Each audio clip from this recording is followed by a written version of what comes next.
Hello, everybody. Welcome back to another episode of Shoot the Hoot RAW. I'm Chuck from CyberHoot, co-founder, chief go-getter, and your guide through this wonderfully weird world of cybersecurity. And starting today, we're making these episodes a little bit leaner.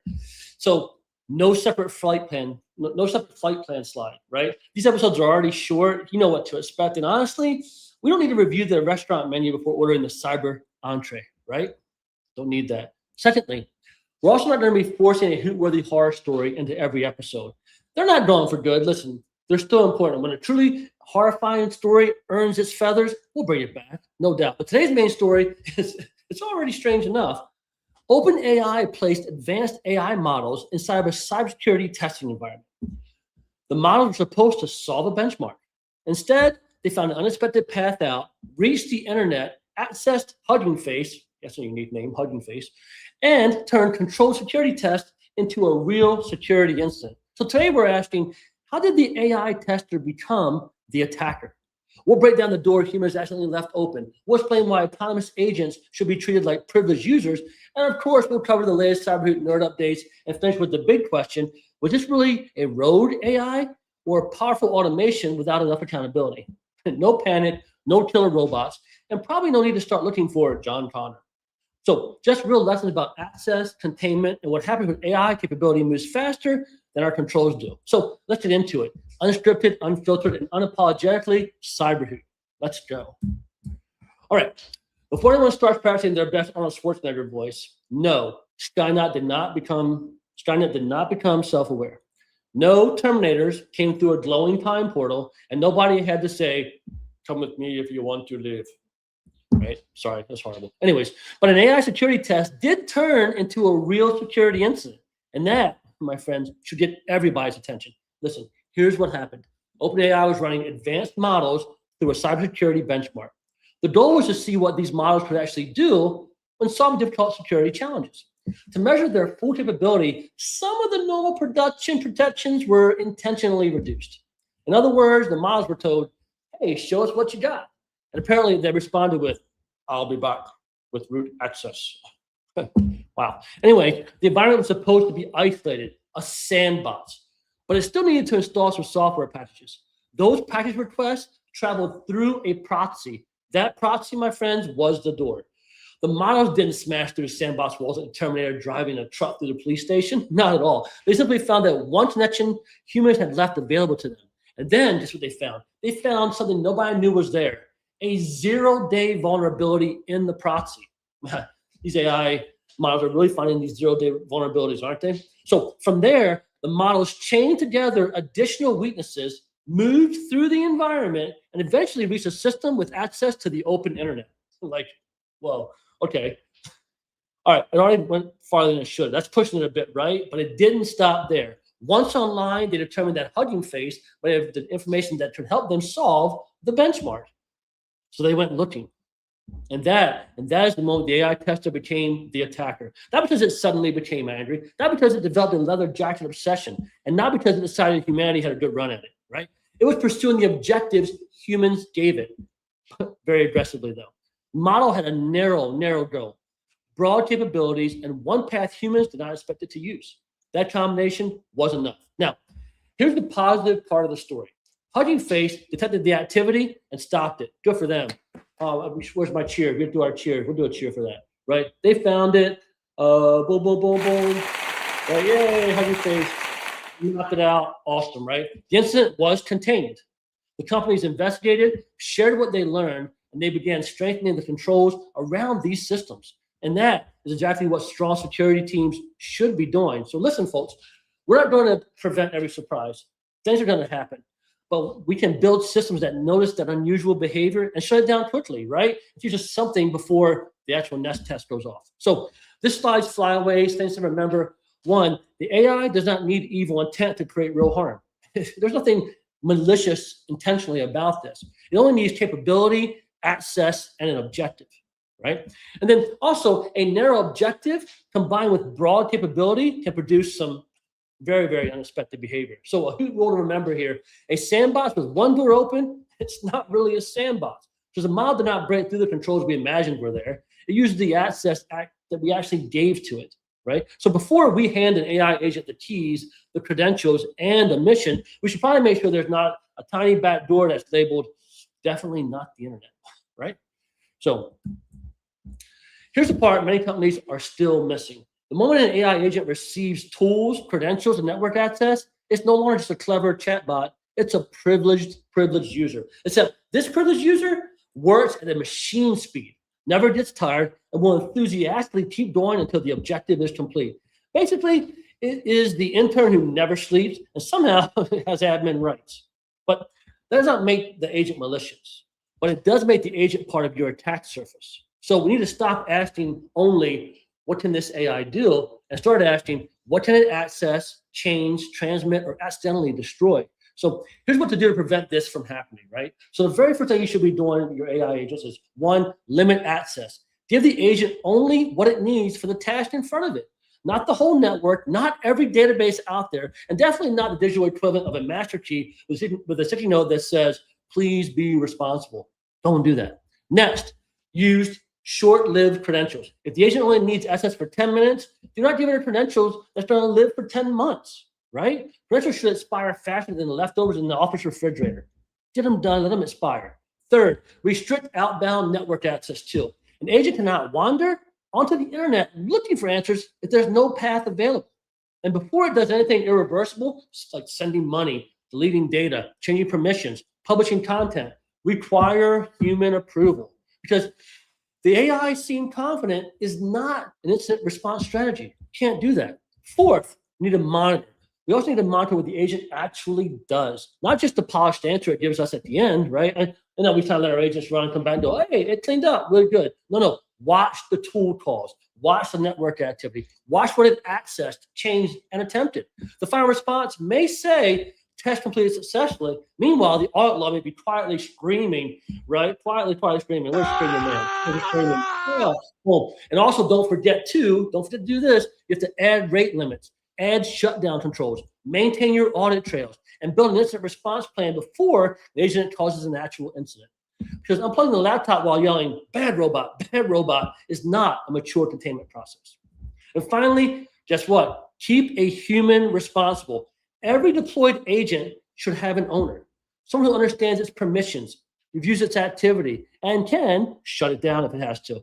AI might take the action, but humans are still on the access and the consequences. So this slide's flyaways here. Treat autonomous agents like privileged users, not clever chatbots. Capability should never grow faster than containment. And the Hoot rule to remember, never give an AI more access than you can observe, revoke, and explain. Because the AI agent does not need to become Skynet to cause trouble. Sometimes it just needs an objective, a credential, and unfortunately, nobody watching.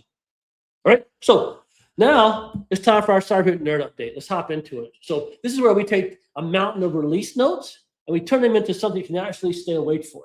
All right, the theme this week is simple: more control, better visibility, fewer, why is it doing that moments. So first up, platform and operations. Man, we got a big list for you today, so hang in there with me. Platform operations. We added a full suppression list page with regional filtering and exports. We improved logging around failed email sends. We added self-healing for database build drift, and we created a one-time way to archive every user in the tenant. The last one, every user in a tenant, that one-time archive, this is especially useful when you're trying to clean up a tenant and it becomes less of a task and it feels more like an archaeological dig, right? We made that a lot simpler.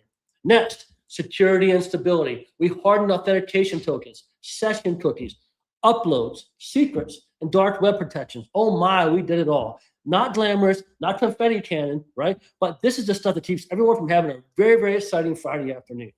Love to have that taken care of. We also improved exception handling, so failed messages are caught, logged, and easier to troubleshoot, because something broke somewhere is not a useful diagnostic message. I don't care who says it. On the user and the assignment side, tenant admins can now manually mark an assignment complete. I know it doesn't sound like a lot, but it's important to people, right? So we also improved that user status page where clearer breadcrumbs, assignment links, and better per user visibility is there. So instead of clicking through like 12 screens and consulting a map, admins can get where they need to go much faster. Attack Vector got a strong round of updates too. Admins can now see how many suspicious emails the users actually reported. They can review per user results. There's actually a dedicated attack fish tab on the user status and in the email logs. And then simulation can also include now an optional hoot fish walkthrough. So a lot of stuff in our fishing area, whether it be attack fish or hoot fish, a lot there. That means we got better visibility for our admins and less of the classic user experience. But wait, what am I supposed to do here? Took care of all that. Oh, this is where I would like to say we're usually done, but we're not. We keep going. Management and syncing also got smarter. Admins can edit managers for Enter ID and Google Sync users now. Manually assigned managers are preserved during the sync, and we fixed the customer not found error while creating administrators, which is helpful, especially when the customer is totally standing right there waving at the system, right? Finally, schedules and escalations. Partners now get an all customer assignment calendar backed by new APIs. HR escalation and manager digest emails are capped at 25 users with links back to the right dashboards. And we fetch repeat escalation emails because one reminder is useful. 27 reminders feels personal. So there were also a few smaller cleanup wins. So a few smaller things, right? Brand colors are now normalized consistently. Attack fish fields show their character limits. Payment reactivation is a lot smoother. And ACH debit mandates are created correctly when adding plaid bank accounts, right? So yes, this release, it has a lot in it, but the big story is not the feature count, it is the friction we removed. Whew, man, another big release. Our dev owls are killing it. And guess what? After that big release, I don't know when they even talked about it, but this is where we move on. We gotta keep going. We're moving on to our Q&A, but first, you guys guessed it. Boom, here we go. Be the first to email roadai10 to shoothoot@cyber.com and get 10% off your next invoice. Type it in, click send, and get that 10. And if you're not watching this live, no worries, email us anyway. I'm gonna give you 10% off just because I'm a nice guy. All right? So let's get moving. The only catch is, of course, what's the catch? You only get one of these, you're limited one discount a month. So please only one time send it in.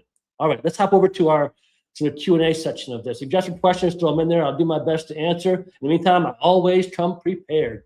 All right, so let's answer the question every headline wants us to ask. Was this really a road AI? Did the model escape the lab, put on sunglasses, and announce, I'll be back after I finish this benchmark? Well, not exactly. So, did the AI generally act independently? Yes, within the environment and permissions that humans gave it. The agent selected actions, chained vulnerabilities, and pursued the objective without someone manually directing every step. That is real autonomy. But it was autonomy operating inside a system humans designed, configured, and authorized. It did not create its own mission. It pursued ours just a little bit more aggressively than was expected. All right. Now, was this incident predictable? Right? Probably. But that's much easier to say after the AI has already found the door, right? So that's like the Monday morning quarterback. Anyway, the environment still had an unexpected path to the internet, right? And that stronger isolation, tighter network controls, better monitoring, or additional approval checkpoints may have stopped the activity a lot sooner. The lesson is not that the researchers were careless. The lesson is that powerful agents can discover connections humans don't even realize they created. All right? Now, should companies stop deploying autonomous agents? No, but we should stop deploying them casually. Autonomous agents can create enormous value, but giving an agent tools, credentials, and network access without guardrails is like hiring a new employee on Monday and then giving them the master password before lunch. Listen, use the technology. It's amazing. It's really good. Just match capability with containment, monitoring, and a little human oversight.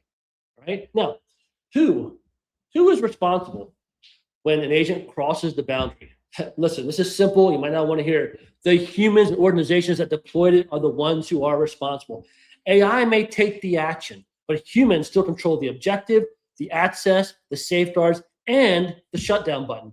You can't hand an agent the keys and then that surprise when it starts opening doors. So was this AI turning evil? Nope. It was powerful automation pursuing a narrow goal through weaknesses that our humans fail to anticipate or contain. And that is actually the more useful warning. So our core takeaway, the real thought here is the real risk is not AI. It is ungoverned autonomy, right? It's crazy, ungoverned autonomy. I don't say it to my kids sometimes. That's the problem, ungoverned autonomy. Can't do that. So listen, don't panic. Design with guardrails, monitor with intent, and own the outcome because autonomy without accountability is not innovation. It's just a very, very, very fast surprise. So let's wrap this episode up.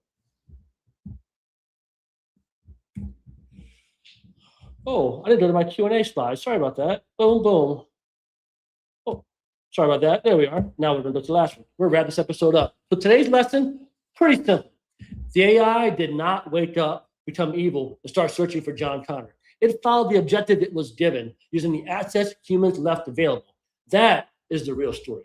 Powerful agents can move fast, really fast, right? They can make decisions and find paths we never expected them to use. So the answer is not to panic about AI. The answer is to deploy it responsibly. Limit that access down. Watch the behavior. Keep the shutdown button very close and make sure a real human owns the outcome. Because autonomy without accountability is not innovation, it's just a very, very, very fast surprise. So here's today's final hoot rule to take back. Never give an AI more access than you can observe, revoke, and explain. So listen, shorter episode, love it. I usually go for the 15, 18 minute mark. I think I've got this down now. So let's go. Thanks for joining me for this another episode of Shoot the Hoot RAW. I'm Chuck from CyberHoot. Until next time, send me your questions, like the episode, and share it with your fellow owl, or even that one IT friend already building a bunker for Skynet. And remember, laugh, learn, and hoot up.